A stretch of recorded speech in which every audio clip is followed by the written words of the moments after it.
Bet tāda, kas mums nāk jauns, ir šīs te dispersija un standarta novirze. Mums kādi dati, nu labi, ņemsim piemēru tā, lai kaut kas mēko kaut kādu sensu. Tad mēs varam aprēķināt video aritmētisko, kas būs 1 plus 3 plus 4 plus 6 plus 8 plus 14. Tiem, kas man nezina, mani sauc Ernests, esmu iegūst 100% matemātikas eksāmenā, 2. vietu valsts olimpiādē un 1. vietu zinātnisko darbu konferencē, bet tagad mans mērķis ir garlaicīgo matemātiku paskaidrot jauniešiem saprotamā valodā. Šajā video es paskaidrošu šo tēmu un dodamies apkaļ pie video. Kas būs, ja man pareizi viss sanāca, jābūt 36, jā, plus 14, 36, dalīts 6 ir 6. Ok, un tad mēs varam rēķināt šīs te nobīdes, jā. Nobīdes, jā, mēs varam paņemt pirmajam, jā, elementam nobīde, šis ir x1, x2, x3, x4, x5, x6. Jā, pirmajam nobīde, tas būs tātad šāda te, jā, tātad 6 mīnus 1, tātad 5.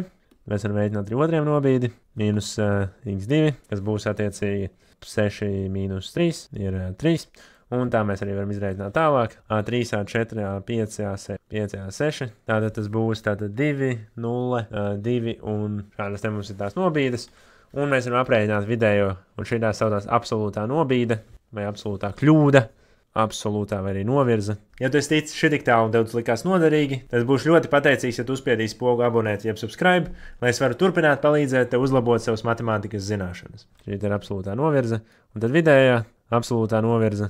Jā, būtu tāda attiecīgi vidējais A, būtu tātad saskaitot visas šīs te novirzes kopā un izdalot ar tādu skaitu, jeb 6, tāda 5, plus 3, plus 2, plus 0, plus 0, plus 8. Tātad sanāk dalīts ar 6, un tas sanāk tieši 20, paganē, tas ir 10, plus 10, jā, 20 dalīts ar 6. Sanāk, ka vidējā absolūtā novirze mums ir 20, dalīts ar 6, tas ir 3,33. Tas ir viens rādītājs, to nozīmē, ja tātad vidējā novirze no šīs vidējās vērtības ir 3,33, bet, ja tātad matemātiski izdomājam, ka tas nav pietiekami labi, un ka šitie moduļu zīmes baigi viņam nepatīk, un tāpēc, un kāds ir vēl viens veids, kā novērst zīmes, ir kvadrāts. Ir šie te kāpināt kvadrātā, mēs varam katru šo te vērtību kāpināt šajā te kvadrātā.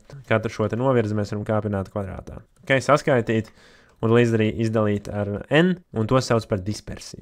Jā, tad dispersija ir atzīmē ar s kvadrātā, un tātad tas būs tātad x mīnus x1 kvadrātā plus vidējais mīnus x2 kvadrātā, un šāda te līdz pat x mīnus 6, x6 kvadrātā, un dalam ar n. Jā, tā kā mēs jau zinām šīs absolūtās, tad mēs jāpakāpina tikai kvadrātā.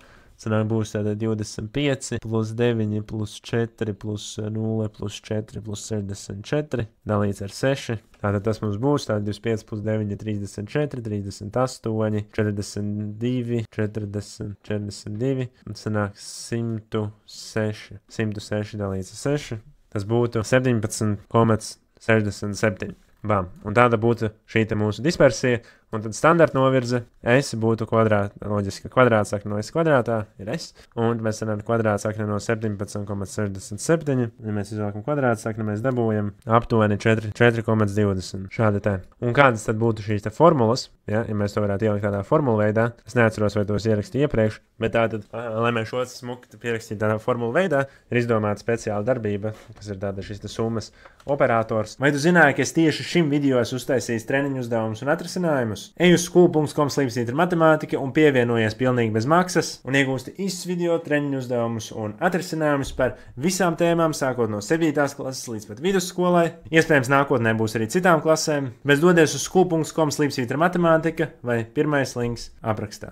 Ja, kas ir šis te, varbūt viņš kaut kur ir redzēts, ja šis te, un tad apakšā uzraksta šo te burtu, kas mainīsies un sākuma vērtību, un tā tad līdz kuram? Šajā gadījumā līdz n, ja citi elementi ir šajā te statistikā, šajā te kopā, un tad, paņemam piemēram 3, ja, un tad un mēs ieliekam vienkārši i vietā, tad i mainās no 1 līdz 3, tātad no sākuma mēs ieliekam i vietā 1, tad saskaitam, kad i vietā ieliekam 2, un tad pieskaitam, kad i vietā ieliekam 3, un mēs dabūjam 6. Ja, šis ir tas summas operators, ko kodri izmanto, lai pierakstītu šīs formulas. Sanāk vidējais aritmētiskais būtu attiecīgi summa, ja, īsākās no vieninieka līdz n, kur tātad x itie, ja, tātad būtu x pirmais elements, plus x otrais, plus x trešais, plus x ceturtais, tā līdz x n-tais, un dalīts ar elementu skaitu n. Šī te vidējā absolūtā novirze būtu summa, ja, atkal i mainās no 1 līdz n, Tātad modulis x vidējais mīnus x ītais dalīts ar n. Mēs saskaitām visas šīs te novirzītas, ja, ar dažādiem i vietā mainot no 1 līdz n, un tā mēs dabūjam. Okay. Tad dispersija būtu attiecīgi tad summa, ja, i mainās no 1 līdz n, ja, no x vidējais mīnus x ītais kvadrātā dalīts ar n. Un attiecīgi tad standarta novirze s būtu vienkārši kvadrātsakne no šī te.